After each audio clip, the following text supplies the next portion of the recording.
Good morning all student. Keshav Vidya Mandir के YouTube channel में आपका हार्दिक अभिनंदन है। कक्षा 10 सब्जेक्ट साइंस विषय में आपका लेसन नंबर 6 चल रहा है, रासायनिक अभिक्रिया एवं उत्प्रेरक। तो हमने अब तक रासायनिक अभिक्रियाओं की परिभाषा समझी, रासायनिक अभिक्रिया किसे कहते हैं और रासायनिक जो समीकरण है उसको लिखने के अपन में क्या नियम समझे थे। ये रासायनिक समीकरण को लिखते समय कौन कौन सी बातों को अपन को क्या ध्यान में रखना चाहिए। उसके बाद में हमें रासायनिक अभिक्रियाओं के प्रकारों के बारे में जाना। तो हमने पिछली वीडियो में संयोजन अभिक्रिया क्या होती है, उसकी समीकरण परिभाषा उनको देखा। उसके बाद में दूसरी रिएक्शन है वियोजन अभिक्रिया या अपघटनीय अभिक्रिया। वियोजन अभिक्रिया अपघटनीय अभिक्रिया में मैं भी अपने परिभाषा और उनके उदाहरण या समीकरण समझे। अब वियोजन अभिक्रिया 3 प्रकार की होती है, मतलब किसी पदार्थ को तोड़ने के लिए जो हम ऊर्जा की हमें क्या आवश्यकता होती है। किसी पदार्थ को तोड़ने के लिए हमें किसकी आवश्यकता होगी? ऊर्जा की। अब वह ऊर्जा उस पदार्थ को तोड़ने में किस प्रकार से रूप में उसको दी जा रही है। ठीक, तो ऊर्जा एक तो विद्युत धारा के रूप में, प्रकाश के रूप में और ताप के रूप में क्या दी जाती है। तो हमने तापीय अपघटन अभिक्रिया पढ़ी और उसके बाद में हमने ऊष्मीय वियोजन जिसे कहते हैं, उसके बाद में विद्युत अपघटनीय अभिक्रियाओं के बारे में जाना। तो आज विद्युत जो अपघटनीय अभिक्रिया होती है उसको थोड़ा और समझते हैं, जो अगली वीडियो में हमने पढ़ा था। तो रासायनिक अभिक्रियाओं के प्रकारों में आपकी दूसरी अभिक्रिया है विद्युत अपघटनीय अभिक्रिया। तो टॉपिक है आपका रासायनिक अभिक्रियाओं के प्रकार। रासायनिक अभिक्रियाओं के प्रकार, रासायनिक अभिक्रियाओं के प्रकार। जो भी केमिकल रिएक्शन होती है उनके प्रकार क्या है उसको देखते हैं। रासायनिक अभिक्रियाओं के प्रकार। तो पहली अभिक्रिया हमने पढ़ी संयोजन अभिक्रिया। कौन सी पढ़ी? संयोजन अभिक्रिया किससे कहते हैं? संयोजन अभिक्रिया या उसे योगात्मक या योगशील अभिक्रिया उसको कहते हैं। दूसरी हमने पढ़ी अपघटन या वियोजन अभिक्रिया। वियोजन या अपघटनीय अभिक्रिया क्या होती है? अब वियोजन अभिक्रिया जैसे कि सामान्य भाषा में इसका अर्थ है, वियोजन का अर्थ होता है, अपघटन का होता है टूटना। पदार्थों का शब्द है टूटना, या टूटना क्या कहलाएगा? अपघटन कहलाता है। अब अपघटन अभिक्रिया में अपघटन अभिक्रिया क्या होती है? जिसमें एकल अभिकर्मक टूटकर 2 या 2 से अधिक सरल उत्पादों में चेंज होना ही क्या वियोजन अभिक्रिया कहलाती है। तो ऐसी रासायनिक अभिक्रिया या वे अभिक्रिया जो एक जटिल अभिकर्मक टूटकर 2 या 2 से अधिक सरल उत्पादों में चेंज होने को ही क्या बोलते हैं? वियोजन अपघटनीय अभिक्रिया कहते हैं। तो किसी पदार्थ को तोड़ने के लिए हमें क्या उसकी आवश्यकता होगी? ऊर्जा की। अब वह ऊर्जा ताप के रूप में दी जाएगी तो उसे तापीय वियोजन कहते हैं। जैसे कि लेड नाइट्रेट का अपन जब वियोजन करते हैं, उसको ताप देते हैं, हीट देते हैं, तो वह ऊष्मा पड़कर आपके सरल अणुओं में क्या टूट जाता है। तो कोई जटिल यौगिक सरल यौगिकों में क्या हो रहा है? परिवर्तित हो रहा है 2 या 2 से अधिक, और एक जटिल यौगिक 2 या 2 से अधिक सरल उत्पादों में चेंज होना ही क्या वियोजन कहलाएगा। जैसे फेरस सल्फेट का वियोजन, कैल्शियम कार्बोनेट का वियोजन आपने उदाहरण पढ़ा था। और क्या होता है जब लेड नाइट्रेट को गर्म करते हैं तो PbO plus NO2 PbO plus NO2 और ऑक्सीजन गैस क्या निकलती है? बाहर निकलती है। तो आपने ये तापीय वियोजन अभिक्रिया के क्या समीकरण पढ़े। तो लेड नाइट्रेट का जब वियोजन करते हैं तो हमें क्या विभिन्न प्रकार की अभिक्रिया प्राप्त होती है। तो ये अभिक्रिया 3 प्रकार की होती है। पहली है तापीय वियोजन अभिक्रिया, इसको तापीय ऊष्मीय अभिक्रिया बोलते हैं, या तापीय इसको वियोजन अभिक्रिया भी इसको कहा जाता है, या इसको ताप अपघटन अभिक्रिया भी के नाम से भी इसको जाना जाता है। तो पदार्थ को तोड़ने के लिए जो ऊष्मा दी जाएगी, वो हीट दी जाएगी, वह ताप के रूप में दी जाती है, तो वह तापीय अपघटनीय अभिक्रिया कहलाती है। दूसरी अभिक्रिया है अपघटनीय अभिक्रिया। दूसरी कौन सी है? विद्युत अपघटनीय अभिक्रिया। दूसरी है विद्युत अपघटनीय अभिक्रिया क्या होती है? विद्युत अपघटनीय अभिक्रिया। विद्युत अपघटनीय अभिक्रिया क्या होती है? विद्युत अपघटनीय अभिक्रिया। अब विद्युत अपघटनीय अभिक्रिया समझते हैं। वियोजन अभिक्रिया का प्रकार है दूसरा क्या होती है? मतलब इसमें क्या होता है? किसी पदार्थ की जो गलित अवस्था होती है, मतलब कोई पदार्थ की गलित अवस्था या उसके जलीय विलयन में अपन क्या प्रवाहित करें? विद्युत धारा को प्रवाहित किया जाता है। तो किसी पदार्थ की गलित अवस्था या उसके जलीय विलयन में जब विद्युत धारा प्रवाहित की जाती है तो वह अपने सरल अणुओं में क्या टूट जाता है, जिसको क्या बोलते हैं विद्युत अपवर्तनीय अभिक्रिया कहते हैं। और वो कैसे टूटता है उसका एक प्रयोग देखते हैं आज की वीडियो में। जैसे कि हमने एक बीकर लिया, हमने एक क्या लिया, बीकर लिया। अब उस बीकर में देखो क्या है, उस बीकर में किसी का जलीय विलयन है, कुछ पदार्थ की क्या गलित अवस्था है। ये बीकर या कांच का क्या ले लो, जार ले लो, उसमें कांच का क्या ले लिया, जार ले लो।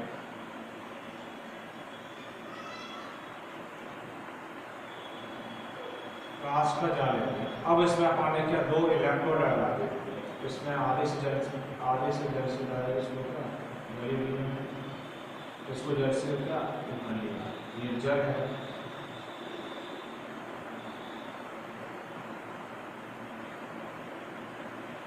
बताइए किसी पदार्थ की गलित अवस्था या क्या जलीय विलयन। अब जलीय विलयन किसका है, ये NaCl का क्या है, जलीय विलयन। अब विद्युत धारा प्रवाहित करेंगे तो अपने आयनों में कैसे टूटता है और कौन सा आयन किस इलेक्ट्रोड पर जाके जमा होता है वो समझते हैं। तो 2 इलेक्ट्रोड इसमें क्या लगे हुए हैं, विद्युत अपवर्तनीय सेल क्या अभिक्रिया के तहत इसको क्या समझा जाता है। जैसे कि ये एक इलेक्ट्रोड ये हो गया, तो दूसरा इलेक्ट्रोड ये हो गया।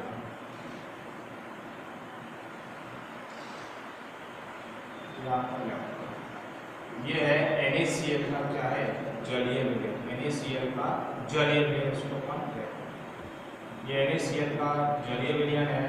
ये आपके 2 इलेक्ट्रोड है, इनको क्या बोलते हैं, इलेक्ट्रोड इनको कहा जाता है, इलेक्ट्रोड इनको कहते हैं। अब ये इलेक्ट्रॉनों के नाम क्या है, इलेक्ट्रोड। ये आपके इन इलेक्ट्रॉनों को अपन एक सेल के द्वारा या उसको बैटरी के द्वारा इन सेलों को जोड़ देते हैं। इन इलेक्ट्रॉनों को अपन ने किससे जोड़ दिया, बैटरी से तांबे के तारों को क्या जोड़ दिया। 2 तार निकले हुए, इन तारों को अपन ने किससे जोड़ दिया, बैटरी या इससे जोड़ दिया। प्लस माइनस प्लस माइनस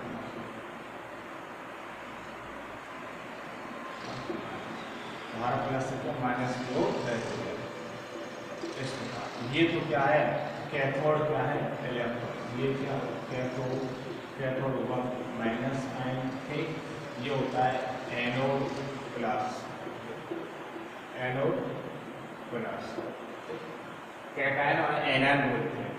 अब बात आ रही है किसी पदार्थ की गलित अवस्था या उसके जलीय विलयन में, तो हम एक बीकर में क्या 2 आधे से ज़्यादा उसको NaCl का जलीय विलयन ले लिया। उसमें ये जो इलेक्ट्रोड है आधे से ज़्यादा क्या इसमें जलने का डूबी हुई है। अब इनसे जो इलेक्ट्रोड है इनसे तांबे के तारों को अपने बैटरी या सेल से जोड़ दिया। इस प्रकार हम क्या उपकरण को क्या लेते हैं, सेट कर लेते हैं। जब इसमें विद्युत धारा प्रवाहित किया जाती है, जब NaCl के जलीय विलयन में विद्युत धारा प्रवाहित की जाती है, तो जो Na आयन होते हैं और Cl आयन के अपने सरल अणु में क्या टूट जाते हैं। तो जैसे कि मैंने कहा NaCl का क्या है, ये NaCl के जलीय विलयन में अपन क्या विद्युत धारा प्रवाहित करें तो Na जो होता है, Na जो आयन है वह क्या कैथोड की तरफ क्या चला जाता है। Na आयन क्या हुआ, कैथोड तरफ जाता है, और जो नेगेटिव चार्ज है Cl माइनस हो गया एनोड आयन की तरफ जाता है। मतलब NaCl इसमें Na प्लस Cl। अब Na जो होगा वह ऑक्सीकरण के फलस्वरूप यह कैथोड पर जाकर क्या हो जाता है, जमा हो जाता है। NaCl के जब जलीय विलयन में विद्युत धारा प्रवाहित की जाती है तो Na आयन क्या है कैथोड पर जाकर क्या जमा हो जाता है। अब वह कैथोड पर जमा कैसे होगा, क्योंकि जो NaCl के जलीय विलयन में विद्युत धारा प्रवाहित करी तो ये आयन क्या करते हैं, गतिशील करते हैं, और कोई जटिल अभिकरण सरल अणु में क्या टूट जाता है। अब तोड़ने के लिए हमारे उसमें क्या करंट प्रवाहित करा तो आयनों में गति होती है। तो ये जो Na आयन है वो कैथोड की तरफ क्या होता है, टूट जाता है। कैथोड पर जाएगा कैसे, कैथोड पर जाकर जमा हो जाता है। अब ये ऑक्सीकरण के फलस्वरूप इसका क्या होता है, जलीय विलयन में इसका क्या होता है, ऑक्सीडेशन होता है। NaCl के जलीय विलयन में सोडियम आयन का क्या होता है, ऑक्सीकरण होता है, जिसके तहत ये Na प्लस आयन के रूप में क्या जमा हो जाता है। ये Na प्लस आयन के रूप में क्या जमा हो जाएगा और यह कैथोड पर जाकर जमा होता है। और जो Cl2 जो गैस होती है वह एनोड जो CO2 गैस होती है वह एनोड पर जाके जमा हो जाती है। वो अपचयन के फलस्वरूप ऋणायन जो है वह CO2 गैस क्या है, ऋणायन करने पर ये क्या होगा, अपचयन होगी। ये CO2 गैस क्या होती है, जलीय विलयन में क्या हो जाती है, NaCl के जलीय विलयन में ये गैस क्या हो जाएगी, अपचयन हो जाएगी। या इसका क्या होगा, अपचयन होगा। Na+ क्या होगा, Na+ का तो इसका ऑक्सीकरण हुआ, ऑक्सीकरण के फलस्वरूप क्या होगा, क्या होता है, ये आयन जमा हो जाता है। और जिसके फलस्वरूप एनोड पर होता है जो जिसको क्या बोलते हैं, धनायन भी कहते हैं। जो एनोड का होता है धनायन कैटायन, धनायन होता है। धनायन जो होता है, धनायन की तरफ से CO2 गैस क्या होती है, अपचयित हो जाती है। अपचयित होने पर उसका जमा हो जाती है। इस प्रकार क्या होता है, NaCl के जब जलीय विलयन में विद्युत धारा प्रवाहित की जाती है तो Na+Cl2 Na आपको कैथोड पर जमा होगी, वो किसके फलस्वरूप होती है, उसका ऑक्सीकरण होता है, क्योंकि CO2 का क्या होगा, अपचयन होगा, उसके फलस्वरूप ये क्रिया होती है। तो इसको भी किसी को ही क्या बोलते हैं, वैद्युत अपघटनीय अभिक्रिया इसको कहा जाता है, या विद्युत अपघटनीय अभिक्रिया इसको अपन कह सकते हैं। तो आपका हुआ ये विद्युत अपघटनीय क्या हुई, अभिक्रिया हुई। अपन इस प्रकार इसको समझ सकते हैं, जब NaCl के जलीय विलयन में विद्युत धारा प्रवाहित करी तो Na+Cl2 आयन जमा हो जाते हैं।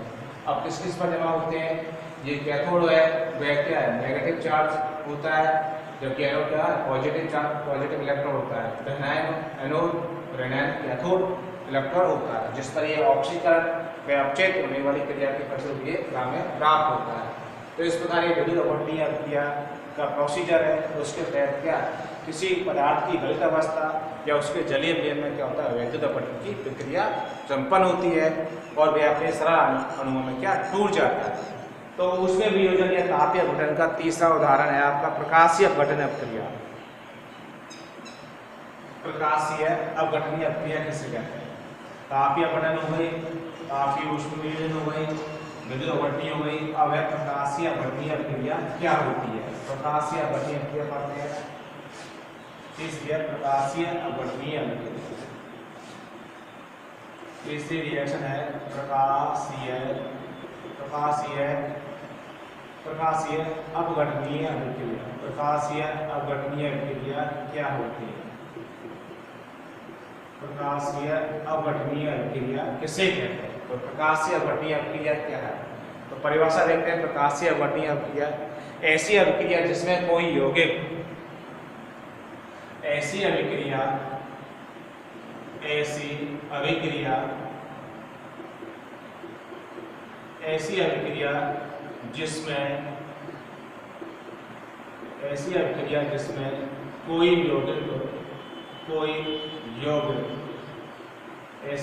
जिसमें कोई यौगिक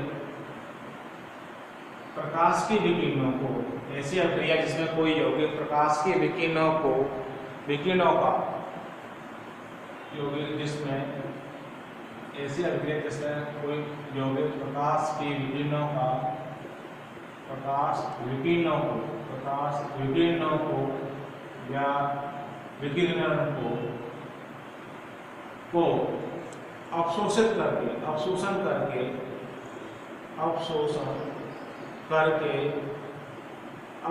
करके सरल अणुओं में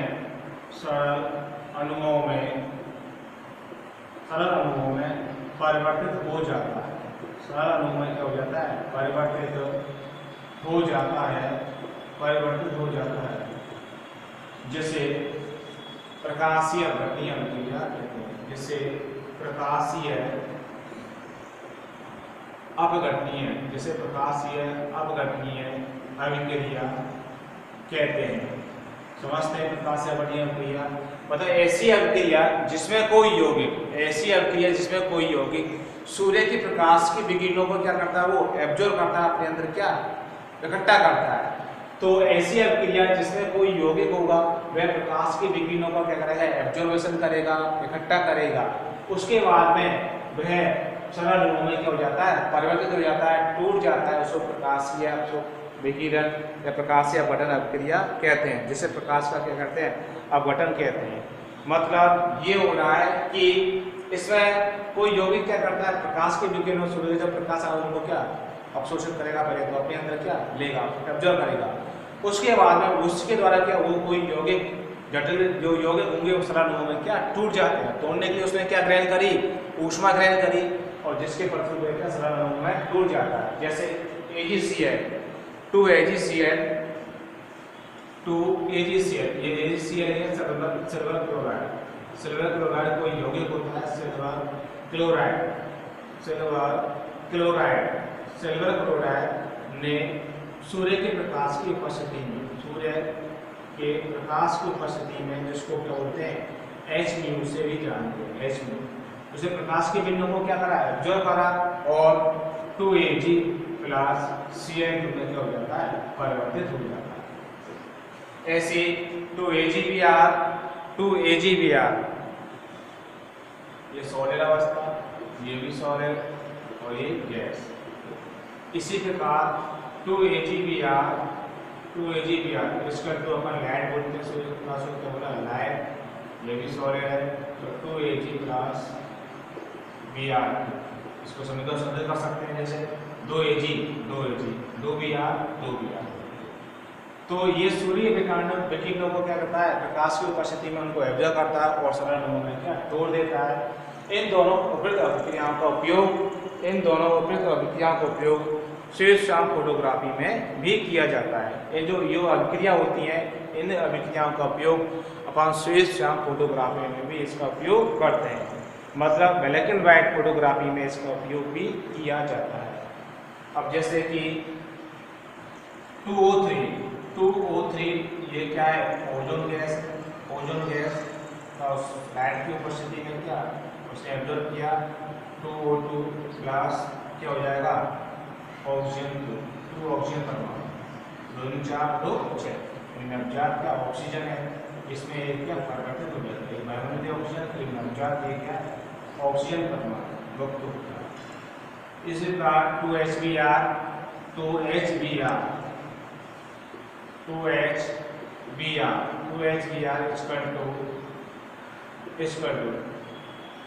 H2 प्लस Br, ठीक। तो वही सूर्य लाइट की उपस्थिति में क्या हो रहा है, वियोजन हो रहा है और सरल अणुओं में टूट रहा है। इस प्रकार ऊष्मीय वियोजन जो अभिक्रिया है, या जो भी वियोजन जो अभिक्रिया, बढ़नी अभिक्रिया 3 प्रकार की हुई। ऊष्मीय वियोजन, जिसको तापीय वियोजन भी कहते हैं, दूसरा है विद्युत अपवर्तनीय अभिक्रिया, तीसरी आपकी प्रकाशीय वियोजन अभिक्रिया। इसके तहत प्रकाश की वियोजन अभिक्रिया में क्या है, ये आपकी रिएक्शन आपको याद रखनी है, कभी बात को ऐसे समीकरण के रूप में पूछ लेता है। तो इस प्रकार ये क्या है, ये आज की जो वीडियो में हमने रासायनिक अभिक्रियाओं के प्रकार दूसरा है उसके कुछ उदाहरण समझे। तो AgCl और AgBr2 जो अभिक्रियाएं, ये दोनों जो अभिक्रियाओं का उपयोग अपन फोटोग्राफी में इसका उपयोग किया जाता है, मतलब तो ये सिल्वर क्लोराइड और सिल्वर जो ब्रोमाइड, इसका उपयोग फोटोग्राफी में स्वेत-श्याम ब्लैक एंड व्हाइट फोटो बनाने में इसका उपयोग करते हैं।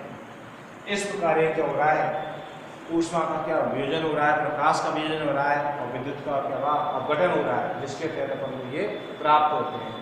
तो आज की वीडियो में मैंने वियोजन अभिक्रियाओं के प्रकारों के बारे में समझा, और अगली वीडियो में हम समझेंगे आप विस्थापन अभिक्रिया किससे कहते हैं। विस्थापन ये होगा अपने स्थान से अलग होना, क्या कहलाएगा। विस्थापन अभिक्रिया कितने प्रकार की होती है, ठीक। विस्थापन अभिक्रिया 2 प्रकार की होती है, एक एकल विस्थापन और द्विविस्थापन, उसको अगली वीडियो में चर्चा करेंगे।